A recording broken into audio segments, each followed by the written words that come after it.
ایران کے بادشاہ نے اپنے بیٹے کو پڑھانے کے لیے ایک استاد صاحب کا بندوبست کیا۔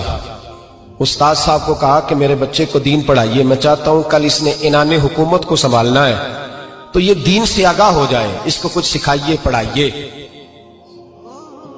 بہت نیک بزرگ بڑے درویش عالم پڑھانے لگے، اسباق مکمل ہو گئے، دین کے اسباق قرآن مجید پڑھایا، احادیث طیبہ کا درس دیا، اصول فقہ سے روشناس کرایا۔ جب بچے نے مکمل تعلیم حاصل کر لی اور آمین ہو گئی، دستار ہو گئی، فارغ ہو گئے، تو پھر ایک دن استاد صاحب نے کہا بیٹے کل تم نے ضرور آنا ہے، کچھ بات کرنی ہے۔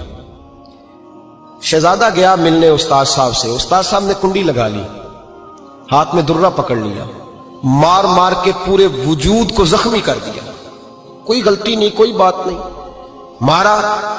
اب بچہ آیا آ کے بادشاہ سلامت سے کہا کہ ابا جی سمجھ نہیں آئی، بڑا مارا ہے استاد۔ تو سیانے تھے نا بادشاہ، یہاں تو قاری صاحب روز کٹہرے میں کھڑے ہوتے ہیں، مولوی صاحب آپ نے میرے بچے کو کیوں مارا ہے؟ آپ 8,000 کے مولوی ہیں، میرا کئی کروڑ کا بچہ ہے، سویرے بدل لیں گے، خبردار آپ نے بچے کو ہاتھ لگایا، اپنی حیثیت میں رہے معاذ اللہ۔ جو قومیں استادوں کو کٹہروں میں کھڑا کرتی ہیں وہ ترقی نہیں کر پاتی، جو استادوں کو کٹہروں میں روز کھڑا کرتے ہیں۔ کہا ابا جی بڑا مارا ہے، تو والد بڑے سمجھدار تھے، کہنے لگے بیٹا استاد باپ ہوتا ہے، وہ زیادتی نہیں کرتا، کوئی بات ہوگی میں تیرے استاد کو کٹہرے میں نہیں بلاؤں گا۔ اماں سے بات کی، اماں کہنے لگی بیٹا میں تیرے باپ سے کیسے بات کروں، ڈر آتا۔ وقت گزر گیا، 22 سال بیت گئے، 22 سال گزر گئے، بادشاہ کا انتقال ہوا، شہزادہ تخت پہ بیٹھا، پہلا حکم یہ دیا کہ میرے استاد کو بلاؤ، پہلا حکم۔ استاد جی بوڑھے ہو گئے تھے، چھڑی کے اوپر ٹیک لگا کے آئے اور بھویں سفید ہو کے جھک گئی تھیں، یوں آنکھ کھول کے بڑی مشکل سے دیکھا، کہنے لگے شہزادے حکم ہو۔ کب میں شہزادہ نہیں، اب میں بادشاہ بن گیا ہوں۔ استاد جی 22 سال بیت گئے، آپ نے مارا تھا، پر وہ درد چونکہ زیادتی کی تھی، میرا قصور کوئی نہیں تھا، تو نہ میری روح سے درد گیا ہے نہ میرے جسم سے گیا ہے، میں بے اختیار تھا، پوچھ نہیں سکتا تھا، آج با اختیار ہوا ہوں۔ سب سے پہلے پہلا حکم آپ کو دیا، بلایا ہے، بتائے کیوں مارا تھا، کیوں مجھے مارا تھا، میری زیادتی بتائے۔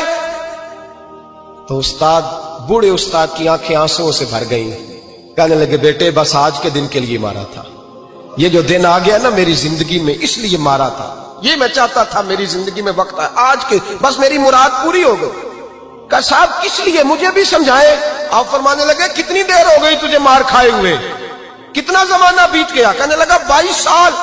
فرمایا زخم بھولے تو نہیں، درد ختم تو نہیں ہوئی، تمہیں بات ایک منٹ کے لیے بھی تمہارے حافظے سے محو تو نہیں ہوئی؟ کہا استاد جی روز رات کو یاد آتی، روز خیال آتا تھا۔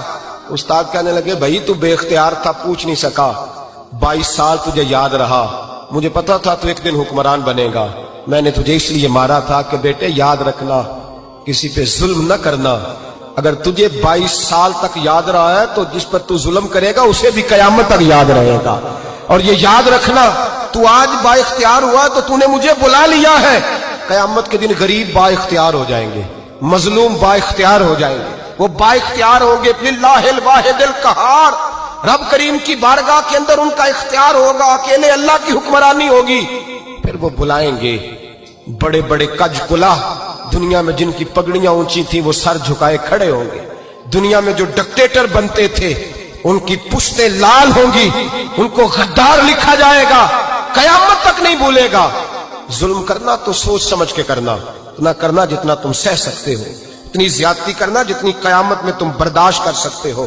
میرے نبی کریم صلی اللہ علیہ وسلم نے فرمایا ظلم سے بچو، یہ قیامت کے اندھیروں میں سے ایک اندھیرا ہوگا، زندگی میں زیادتی نہ کریں، اگر تھوڑی دیر کے لیے کوئی چیز برداشت کر جائیں گے تو وہ فائدہ دے جائے گی، کچھ دیر کے لیے اگر سہ جائیں گے تو نفع مل جائے گا، سہنے کی کوشش کریں۔